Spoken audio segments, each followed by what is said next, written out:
first place. I mean, if it's an external imposed thing, you're likely to be told which areas you have to use. If it's something, what you could do would be to do an ongoing evaluation. So you might do the science curriculum one year, the mathematics curriculum another year, and go through the same process, but do it in a very narrow way. What I'm doing here is just suggesting a strategy that you could use to start having a conversation. Now you'll notice on the thing that I gave you, there is a number of blank spaces at the bottom. That's to provide the opportunity for people to add something that they want to talk about. Add something they think they need to have a conversation about. So it's not trying to constrain people to anybody else's agenda.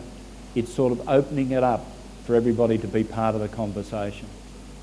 But the best way of improving what we do is to talk to each other and learn from each other. Because generally speaking, best practice is in every school.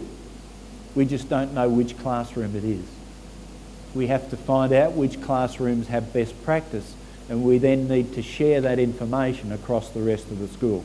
And that's how we start to develop new ways of looking at what we're doing as teachers.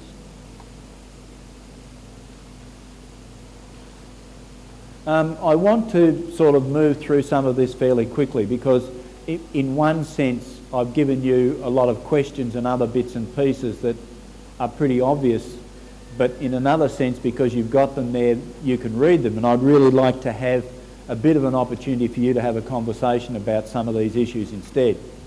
So what are some of the things that we need to choose if we're looking at indicators of excellence? Now it may well be that student achievement is one of them, but what else do we need to ask? And I think that's the question that we need to start with. So, in your school self-evaluation, what could you ask about students' personal development? What could you ask about their well-being and so on? Here are some of the things that we might consider. Now, I would suggest that probably most of you are involved in these activities in some way. But is it something we actually talk about? Is it something we look at in a deliberate fashion and have a whole school approach to? Or is it something that I just do in my own classroom? And so what might be happening in two different classrooms is totally different. Both looking at, for instance, spiritual or moral development, but a different approach to it in different classrooms. And yet what we're trying to look at is how do we get the best approach to these things in all of our classrooms. Well, we're going to do that. Part of a school self-evaluation is to look at good teaching. There's a list of things there, and we need to ask ourselves the question, how might we judge if teachers are doing this well? So how do we make a judgment about whether or not a teacher is listening actively? How do you as a school make that judgment? Anyone?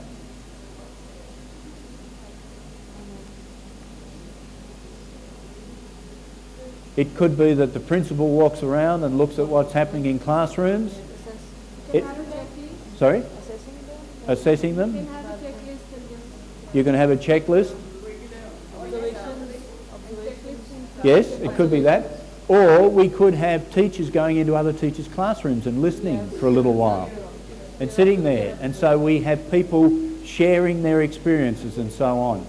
So when we decide that if this is an important thing, we have to decide how do we collect our information about this? And there's no one right way in collecting information.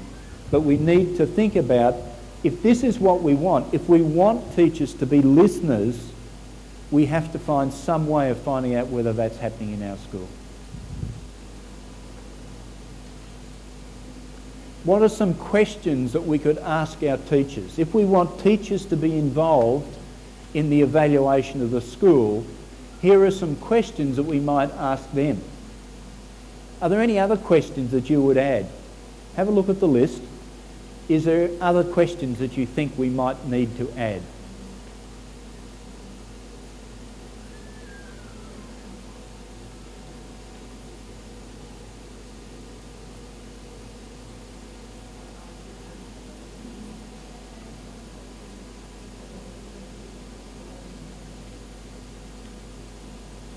Anything else that you'd like? I mean, if you just look at it and you say, yes.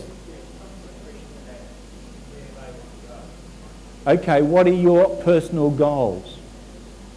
Or where would you like to be in 5 years' time? Okay? Okay, are you satisfied with the support you're getting in that sense? Any hurdles to accomplish your task, your objectives? Okay, how can we help you? How can we help? Yeah, that sort of thing. How many people would say, if I asked you the question, where would you like to be in 5 years' time? How many people would say, I'd like to be in the same classroom doing the same thing I'm doing now? Okay. Is that just because you don't think it's a good thing to say? How many people would say, I would like to be a school leader? How many? Yeah? Okay. Right. Well, how many people would like to lead a school system? Set up your own Beacon school? No? Okay.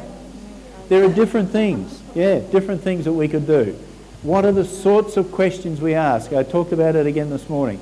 The questions that we ask are very, very important because it invites people to be part of the experience.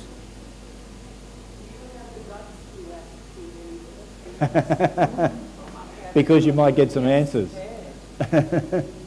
Okay. Well then, I mean, that says something about our leadership, doesn't it? If we're too scared to ask some of these hard questions. Yeah. What are some of the questions we could ask our students?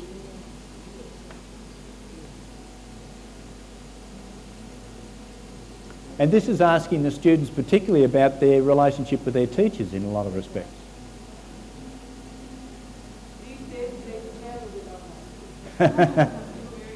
But then there are special questions that we need to ask, because if you have if there's a tendency to be telling it's how you feel at the moment rather than a reflective way of doing things. These were some answers when we asked some students, what is the most important ingredient in a good lesson? So these are students' responses.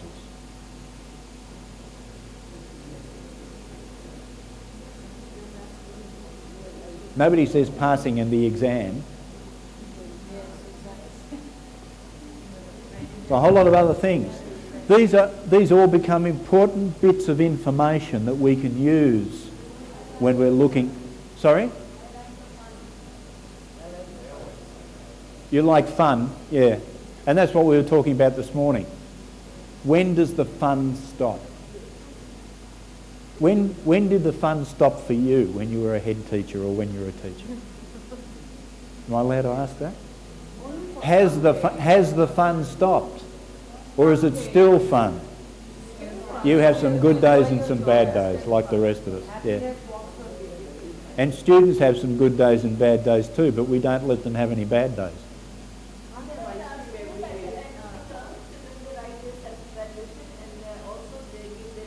Yes.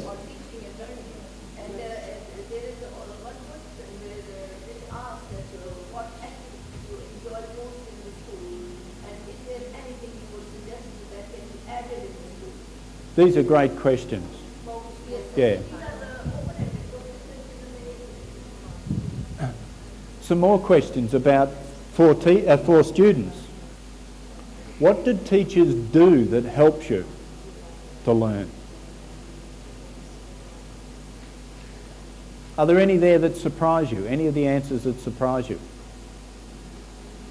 Last one, this in a way that I understand it's more important. Yeah. Most of students ask such questions that when you evaluate things and when you ask questions, then you always ask the good teachers. Right, right. So I think, what this is basically human interaction. If we ask people, what are the things that other people do that help you? These are the sorts of answers that you give. This is not something different. Students are human beings too. They're human beings first. Students is just one of the roles that they play. There are many other roles. We heard about it this morning. You know, they're shopkeepers, they're entrepreneurs. But in school, all we get to be is students. So I have to play at that. But then the other half of that is teachers are role players as well. Now, if we got rid of the role playing on both sides and we had some genuine human interactions, how much of a difference would that make? Where we're not acting things anymore. I think you could add one more point to this. What helps the student learn better is when he discovers that his teacher is actually interested in Is on his side, yeah, that's helpful. Some of the things that we have asked students in order to get them thinking about the types of things we would like them to be doing. Think of people in music, media, sport, politics. Who do you see as positive role models? Well, any areas. I mean, you can choose one. I mean, I did it yesterday for the people I was... who would the person you... On the photos that I showed you yesterday, I showed people a list of leaders, or a whole series of photos of leaders, and said, which one of these would you like to be? Which one would you like to have the qualities of this person? All different sorts of things. These are conversations that make people think about themselves. Questions we can ask our parents.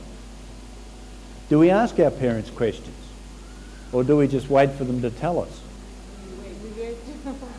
Maybe we need to ask. So which of these questions could we ask? Which of these questions would give threatening answers? Answers that are a threat to us? My response is none of them. The answers to all of these questions could provide us with a way forward. But one of the difficulties that we have, I think, in schools is that we end up talking to the aggrieved parents in a lot of respects. Parents who feel that they're not getting what they need are more likely to come to the school. Yeah, I know.